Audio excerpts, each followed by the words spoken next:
নমস্কাৰ নমস্কাৰ নমস্কাৰ প্ৰিয় দৰ্শক কিছুমান মানুহে কিছুমান কথা ভাবি থাকে বা চিন্তা কৰি থাকে আৰু কিছুমান মানুহে ৰাতিপুৱা সোনকালে শুই উঠি সেই ভবা কথাখিনিকে সঁচা কৰিবলৈ সক্ষম হয় কাৰণ ৰাতিপুৱা শুই উঠাৰ বহুতেই লাভ আছে আমি সৰুৰে পৰা শুনি আহিছো যে early to bed early to ৰাইজ কিন্তু আমি নকৰো কাৰণ আমাৰ মনটোৱে নকয় আমাৰ মনটোক এটা বাৰ্নিং ডিজায়াৰ লাগে অৰ্থাৎ এটা কাৰণ লাগে যে আমি ৰাতিপুৱা সোনকালে কিয় শুই উঠিম বা আমি ৰাতিপুৱা সোনকালে কিয় শুই উঠিব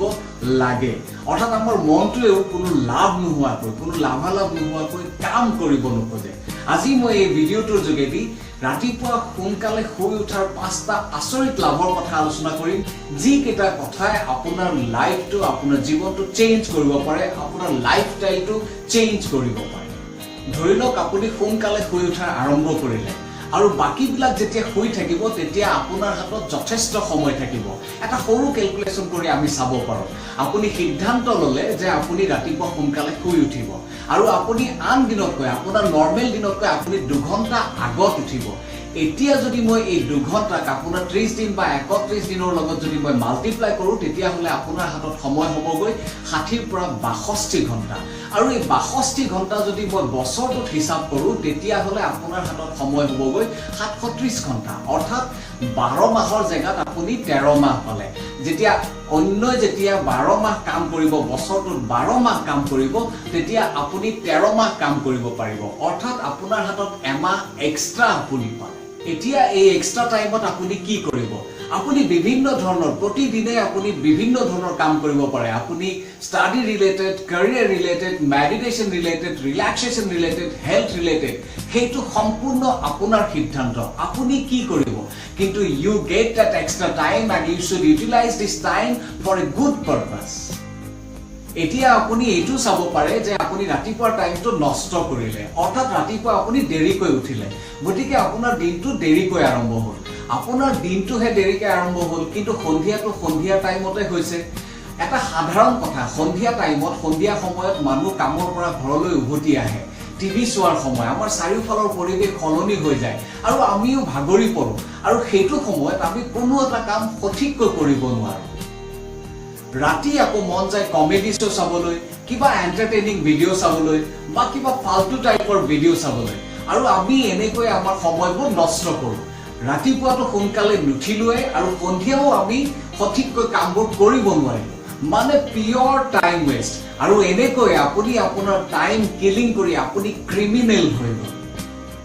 চাওক আপুনি মই আমি সকলোৱে শিকিব খুজো লাইফত গ্ৰো কৰিব খুজো গতিকে ৰাতিপুৱা সোনকালে শুই উঠি ৰাতিপুৱাৰ সময়খিনি আমি প্ৰডাক্টিভ কৰা উচিত যাতে দিনটোৰ আধৰুৱা কামৰ বাবে সন্ধিয়াটো দায়ী নহয় মন্ত্ৰৰ কি আছে মন্ত্ৰে বহুত কিবা কিবি ক'ব আপোনাৰ মন্ত্ৰে ক'ব বাদ দে শুই থাক দেৰিকৈ উঠিবি কিন্তু এই মন্ত্ৰক আমি কন্ট্ৰোল কৰিব লাগিব যদিহে আমি আমাৰ জীৱনটোক কন্ট্ৰোল কৰিব আপুনি জানেনে যে ৰাতিপুৱাৰ প্ৰথম ঘণ্টাৰ সময়খিনি আপুনি যেনেদৰে কটায় তেনেকৈ আপোনাৰ দিনটোৰ সময়খিনি অতিবাহিত হয় আৰু প্ৰতিদিন আপুনি যেনেকৈ অতিবাহিত কৰে তেনেকৈ আপোনাৰ জীৱনটো অতিবাহিত হয়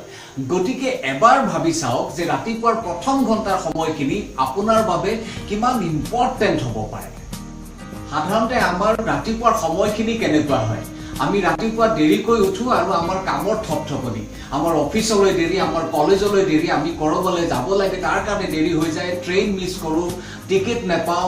আমাৰ দিনটো আৰম্ভ হয় দৌৰাদৌৰি মেন্টাল ষ্ট্ৰেছ আৰু মেন্টাল প্ৰেছাৰেৰে গতিকে দিনটোত আমাৰ কামৰ প্ৰডাক্টিভিটি কেনেকুৱা হ'ব আমি পজিটিভ ফিলিং কেনেকৈ কৰিব পাৰিম আমাৰ সুখ শান্তি কেনেকৈ আহিব আমি টাইম মেনেজমেন্ট কৰিবলৈ গৈ আমি মেন্টাল ষ্ট্ৰেছত হে ভুগো বিজ্ঞানীসকলে আৰু গৱেষকসকলে প্ৰমাণ কৰি আহিছে যে যি সকল লোক ৰাতিপুৱা সোনকালে শুই উঠে তেওঁলোক শান্ত স্বভাৱৰ হয় পজিটিভ মাইন্ডেড হয় আৰু তেওঁলোকৰ চিন্তাধাৰা সদায় পজিটিভ হয় আৰু আপুনি এয়া চাওক যে প্ৰত্যেকটো ধৰ্মৰে ধৰ্মগ্ৰন্থত ৰাতিপুৱা সোনকালে শুই উঠাৰ কথাটোকে গুৰুত্ব দিয়া হৈছে যিহেতু প্ৰত্যেকটো ধৰ্মগ্ৰন্থতে এটা কথাকে কোৱা হৈছে নিশ্চয় তাৰ আঁৰত কাৰণ আছে যুক্তি আছে আৰু শক্তি আছে ভগৱত গীতাত ৰাতিপুৱাৰ সময়খিনি জ্ঞান বৃদ্ধিৰ সময় বুলি কোৱা হৈছে যদি আপুনি ৰাতিপুৱা সোনকালে শুই উঠি পঢ়া শুনা কৰে তেতিয়াহলে আপোনাৰ মনটো স্থিৰ হৈ থাকে আপুনি মনোযোগেৰে পঢ়া শুনা কৰিব পাৰে সেয়ে আমাৰ মাহঁতে আইতাহঁতে সাগে সদায় আমাক কৈ আহিছে যে সোনকালে উঠ আৰু পঢ়িবলৈ ল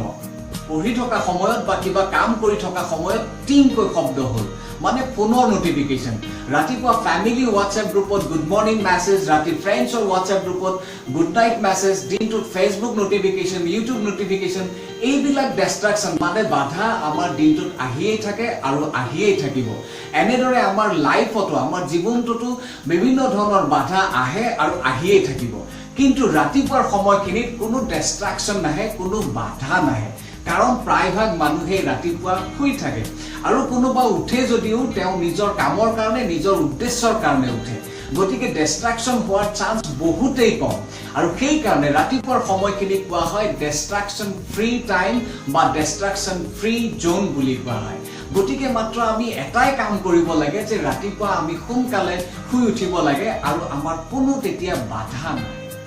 যদি আপুনি ৰাতি দেৰিকৈ শুৱে তেন্তে আপুনি ৰাতিপুৱা দেৰিকৈ উঠিব দেৰিকৈ উঠাৰ লগে লগে আপোনাৰ ব্ৰেকফাষ্ট দেৰি হ'ব ব্ৰেকফাষ্ট দেৰি হোৱাৰ লগে লগে লাঞ্চ দেৰি হ'ব লাঞ্চ দেৰি হোৱাৰ লগে লগে ৰাতি আপোনাৰ খাবলৈ মন নোযোৱা হ'ব আপুনি ৰাতি দেৰিকৈ খাব আৰু এনেকৈ আপোনাৰ যেতিয়া খাদ্যাভ্যাস অৰ্থাৎ আপোনাৰ ফুড হেবিটটো চেঞ্জ হৈ যাব তেতিয়া আপোনাৰ ডাইজেষ্টিভ সিস্টেমটোৱে কাম নকৰা হ'ব আপোনাৰ গোটেই বডি সিস্টেমটোৱে কাম নকৰা হ'ব কিন্তু যদি ৰাতিপুৱা আপুনি সোনকালে শুই উঠে তেতিয়া আপুনি ৰাতি সোনকালে শুব আৰু আপোনাৰ ভাল টোপনি আহিব আৰু আপোনাৰ ডাইজেষ্টিভ সিস্টেম এক্টিভ হৈ থাকিব আপোনাৰ গোটেই বডি সিস্টেমটো এক্টিভ হৈ থাকিব আপুনি এক্টিভ হৈ থাকিব বহুতো গৱেষকে ইতিমধ্যে প্ৰমাণ কৰি আহিছে যে আমাৰ যেটো বডি ক্লক সেই বডি ক্লকটো সানৰাইজ টু সানসেট হিচাপত কাম কৰে আৰু যদি আমাৰ শুৱা আৰু উঠাৰ যদি খেলিমেলি হয় সময়ৰ যদি খেলিমেলি হয় তেতিয়া আমাৰ সেই বডি ক্লকটো টাইমটো চেঞ্জ হৈ যায় সময়টো সলনি হৈ যায় যাৰ কাৰণে আমাৰ বিভিন্ন ৰোগে দেখা দিয়ে বিভিন্ন সমস্যাই দেখা দিয়ে যেনে coronary heart disease weakness of metabolism glucose intolerance আদি আৰু যদি খোৱা আৰু উঠাটো সময়মতে কৰিব পাৰো তেন্তে আমি বহুতো লাভত থাকিব পাৰো ৰাতিপুৱা সোনকালে শুই উঠিলে ব্লাড প্ৰেছাৰ কন্ট্ৰোলত থাকে ডায়াবেটিস কন্ট্ৰোলত থাকে একমাত্ৰ হেলথটোৱে হ'ল আপোনাৰ জীৱন লগৰী যে জীৱনৰ শেষলৈকে আপোনাৰ লগত থাকিব হিন্দীত এষাৰ কথা আছে जो जागत है वो पावत है जो सोवत है वो खोवत है গতিকে আহক আজিৰ পৰাই আমি ৰাতিপুৱা সোনকালে শুই উঠাৰ অভ্যাস কৰো আৰু নিজৰ জীৱনটো সাফল্যমণ্ডিত কৰো গতিকে সুস্থ থাকক সুস্থ চিন্তা কৰক সুস্থ খাওক নিজৰ লগতে আনৰ লগতে দেশখনকো বচাওক love you all thank you ধন্যবাদ